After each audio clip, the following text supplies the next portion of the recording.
ചോദിക്കട്ടെ, നിങ്ങൾ ഭൂതത്തിനെ കണ്ടിട്ടുണ്ടോ?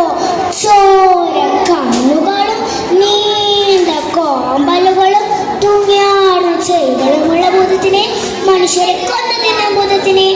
അങ്ങനെയുള്ളൊരു ഭൂതത്തിന്റെ തന്റെ കുഞ്ഞിന് പ്രണാകാരം സ്നേഹിച്ച ഒരു അമ്മയുടെ കഥയാണ് ഞാൻ ഇവിടെ പറയാൻ പോകുന്നത്.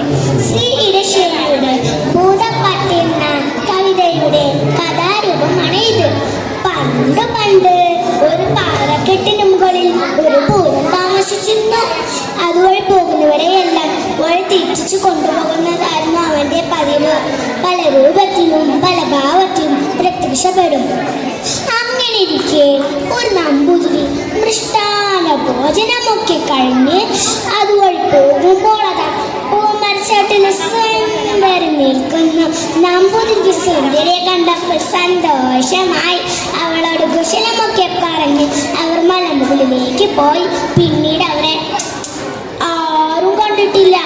ആയിടെ കുഞ്ചന് താമസിക്കുന്ന നങ്ങേലി തന്റെ കുഞ്ഞിനെ പള്ളിക്കൂടത്തിലേക്ക് അയച്ചത്. സ്വർണ്ണക്കസവുള്ള മുണ്ടും നെറ്റിയിൽ ചന്ദനക്കുരൻ തൊട്ട് നടന്നു പോകുന്ന ഉണ്ണിയെ കണ്ടാൽ ആർക്കാണ് കൊതി തോന്നാത്തത്? അപ്പോൾ ഭൂതത്തിന് രാശ, ഈ ഉണ്ണിയെ ഞാൻ വളർത്തിയാലെന്താ? ഭൂതം ഒരു പെൺകിടാവിന്റെ വേഷമെടുത്ത് ഉണ്ണിയുടെ അടുത്തേക്ക് ചെന്നു. ഉണ്ണിയെ വലിച്ചു കൊണ്ട് അവർ മലമുകളിലേക്ക് പോയി. നേരം സന്ധ്യയായി. മലമുകളിലേക്ക് പോയി ഉണ്ണി ഇതുവരെ തിരിച്ചെത്തിയില്ല. നങ്ങേലിയാകെ പേടിച്ചു. ഞങ്ങൾ വീണ്ടും വീണ്ടും ഉണ്ണിയെ തിരഞ്ഞി. ഉണ്ണി, ഉണ്ണി, ആരെങ്കിലും എൻ്റെ ഉണ്ണിയെ കണ്ടോ? ഉണ്ണി. അപ്പോഴാണ് അതുവഴി പോകുന്ന ചാത്തനെ അവർ ശ്രദ്ധിച്ചത്. ചാത്ത, ചാത്ത, എൻ്റെ ഉണ്ണിയെ കണ്ടോ? ഓമ്പ്രാട്ടി മലമുകളിൽ കളിക്കണ കണ്ട്. കൂടെ ഒരു കച്ചമ്പ്രാട്ടി ഉണ്ട്. നങ്ങേലിക്ക് മനസ്സിലായി ഉണ്ണിയെ ഭൂതമാണ് കൊണ്ടുപോയതെന്ന്. അവർ മലമുകളിലേക്ക് ഓടിപ്പോയി. ഭൂതമേ, എൻ്റെ ഉണ്ണിയെ എനിക്ക് തിരിച്ചു തരൂ. എനിക്ക് എൻ്റെ ഉണ്ണിയെ വേണം. വേഗം എൻ്റെ ഉണ്ണിയെ എനിക്ക് തിരിച്ചു തരൂ. ഭൂതത്തിന് മനസ്സിലായി ഉണ്ണിയുടെ അമ്മയാണ് ഇതെന്ന്. ഭൂതം അവരെ ചുഴലിയായി പേമാരിയായി പിന്തിപ്പിക്കാൻ ശ്രമിച്ചു. എന്നാൽ ഒരു അട്ടിപ്പോന് അവർ പിന്നോട്ട് നീങ്ങിയില്ല. സ്വർണ്ണാഭരണങ്ങളൊക്കെ അവർക്ക് നൽകി. ഇത് കണ്ട നങ്ങേലിക്ക് കോപം അടക്കാനായില്ല. നങ്ങേലി തന്റെ 2 കണ്ണുകൾ ചുവന്നെടുത്ത് ഭൂതത്തിന് മുമ്പിൽ സമർപ്പിച്ചു കൊണ്ട് പറഞ്ഞു, എൻ്റെ 2 കണ്ണുകളേക്കാൾ വലുതാണ് എനിക്ക് എൻ്റെ ഉണ്ണി. എനിക്ക് എൻ്റെ ഉണ്ണിയെ തിരിച്ചു തരൂ.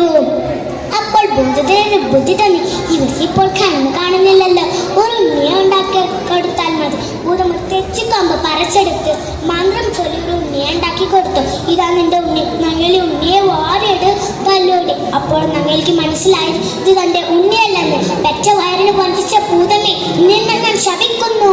പെറ്റമ്മയുടെ ശാപം തനിക്ക് താങ്ങാനാവില്ല മനസ്സിലാക്കിയ ഭൂതം നങ്ങേലിയുടെ 2 കണ്ണുകളെയും ഉണ്ണിയെയും തിരിച്ചു നൽകി. നങ്ങേലി ഉണ്ണിയെ വാരിയെടുത്ത് നെറ്റിലും കവറിലും മാറി മാറി ഉമ്മ വെച്ചു.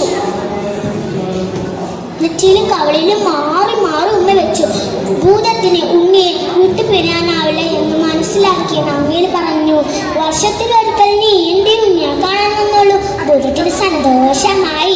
കൂട്ടുകാരി, ഈ കഥയിൽ ഒരു ഗുണപാഠമുണ്ട്. അമ്മമാർ നമ്മളെ അടിക്കും, ശകാരിക്കും, അതെല്ലാം നമ്മുടെ നന്മയ്ക്ക് വേണ്ടിയാണ്. അമ്മമാർ സ്നേഹിച്ച മക്കൾ അച്ഛനും നല്ല മേലോട്ട് നില ചൊല്ല്. മാതൃസ്നേഹത്തിൻ മുന്നിലെന്നും കൂപ്പുന്നു ഞാനെന്ന കരങ്ങൾ. ആഴക്കടൽ പോലെ അമ്മത്തിൻ സ്നേഹം വറ്റി വരൊരുകിയുള്ള ഒരു നാളിലും എല്ലാ അമ്മമാർക്കും വേണ്ടി ഞാനിത് സമർപ്പിക്കുന്നു. നന്ദി.